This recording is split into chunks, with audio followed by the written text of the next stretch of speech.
पूर्व सांसद पप्पू यादव की किताब पर सियासी हलकों में बवाल। जीवनी के जरिए बीजेपी कांग्रेस समेत कई नेताओं पर किया वार, विपक्षियों की कड़ी प्रतिक्रिया।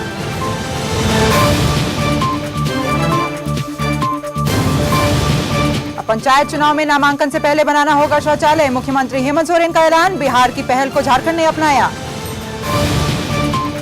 किशनगंज में एक सप्ताह के अंदर दूसरी बार नाबालिग से दुष्कर्म का प्रयास, लोगों ने आरोपियों की जमकर की पिटाई।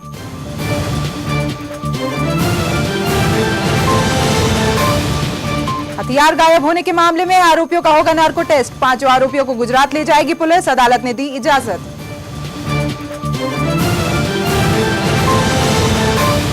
और कानपुर वनडे में वेस्टइंडीज को पटखनी दे, सीरीज पर कब्जा, भारत ने 2-1 से दी मात, विराट बने मैन ऑफ द सीरीज।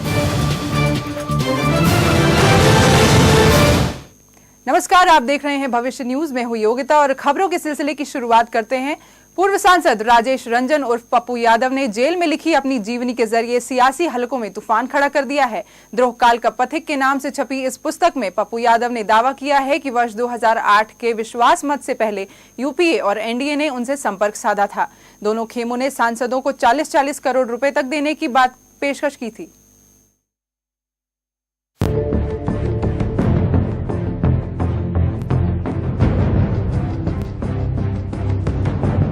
देश के सियासी गलियारों के दिग्गज जब साहिब की जासूसी में लगे हैं, ऐसे में सत्ता के लिए मोल भाव की एक खबर ने सियासी हलकों में तूफान ला दिया है। दरअसल द्रोह काल के पथिक के सलाखों से बाहर आते ही सियासत की एक स्याह तस्वीर देश के सामने आई है। यह पथिक और कोई नहीं, बिहार के बाहुबली और पूर्व सांसद पप्पू यादव हैं।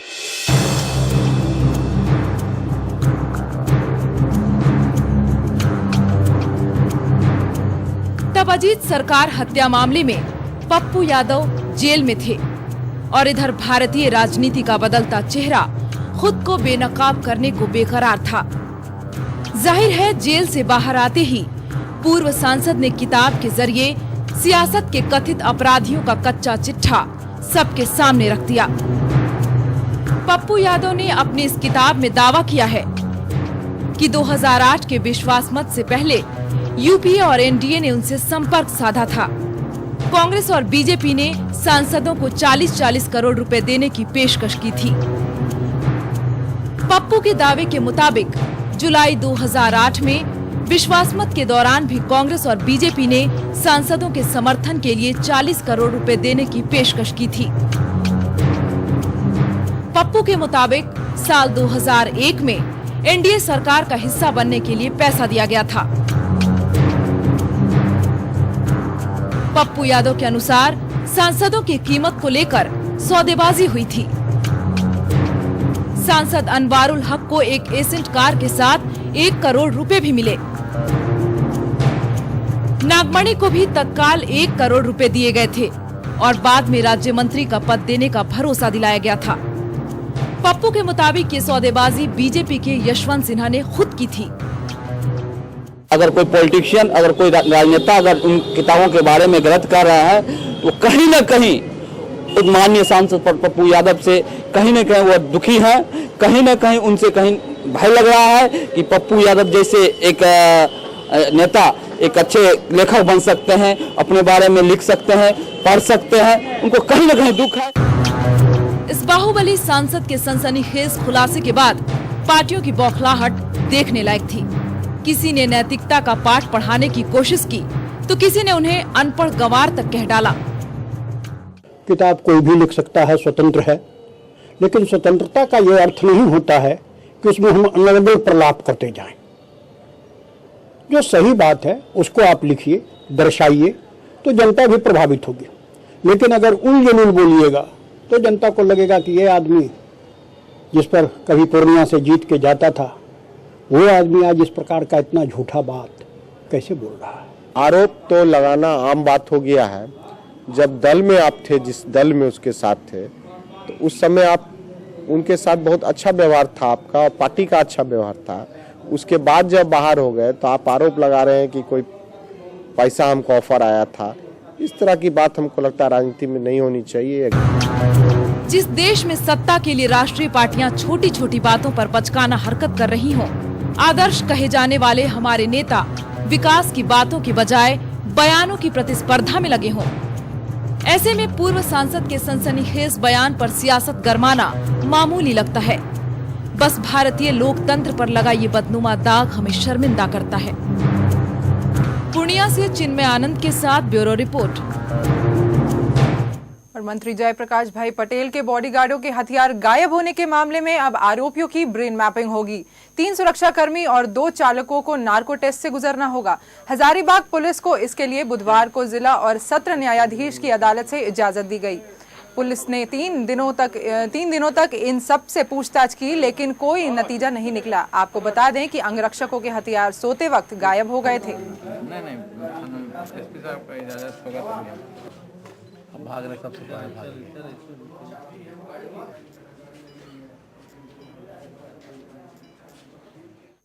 और सारण जिले के कृषि पदाधिकारी ने तरैया के बीजेपी विधायक जनक सिंह पर फोन पे धमकाने और सरकारी काम में बाधा डालने का आरोप लगाया है। इस संबंध में कृषि पदाधिकारी वेद नारायण सिंह ने मुफस्सिल थाना में आवेदन दिया है। बीजेपी ने जनक सिंह का बचाव किया है। बीजेपी सांसद राजीव प्रताप रूडी ने कहा कि उन पर लगे आरोप बेबुनियाद हैं। ये नीतीश सरकार और उनकी अफसरशाही की छोटी मानसिकता का सबूत है।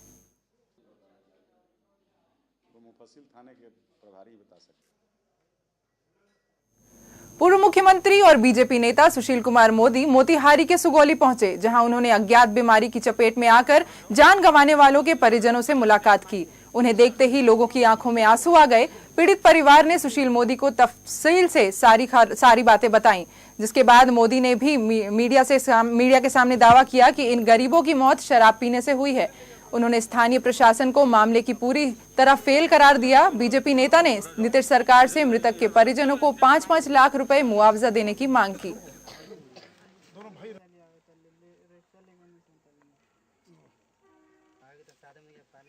वहीं झारखंड में अब पंचायत चुनाव लड़ने के लिए लोगों को अपने घरों में शौचालय बनाना जरूरी होगा। मुख्यमंत्री हेमंत सोरेन ने विश्व शौचालय दिवस को लेकर आयोजित कार्यक्रम में कहा कि पंचायत चुनाव के लिए वही व्यक्ति अपना नामांकन दाखिल करवा सकते हैं जिनके घरों में शौचालय होगा। यूनिसेफ की ओर से आयोजित एक कार्यक्रम का उद्घाटन करते हुए मुख्यमंत्री ने कहा कि राज्य में यह जल्द ही लागू किया जाएगा, ताकि घर घर शौचालय बनाने की गति तेज हो सके और खुले शौच से राज्य को निजात मिल सके। कार्यक्रम में सीएम मंत्री जयप्रकाश भाई पटेल समेत विभिन्न जिलों से आए जनप्रतिनिधियों ने शिरकत की। इस मौके पर पेयजल एवं स्वच्छता विभाग की ओर से प्रकाशित 9 पुस्तकों का विमोचन भी किया गया। पंचायतों में, नगरों में अब हम इस बात को सुनिश्चित करेंगे कि अब पहले जनप्रतिनिधि का सर्टिफिकेट या आय चेक हो या ना हो, टॉयलेट चेक होना जरूरी है, तभी उसको चुनाव लड़ने का हम लोग इस बात को प्रयास करेंगे कि जो हम लोग इंदिरा आवास अभी जो लोगों को मिल रहा है, उस इंदिरा आवास में भी टॉयलेट का हम लोग प्रोविजन करें।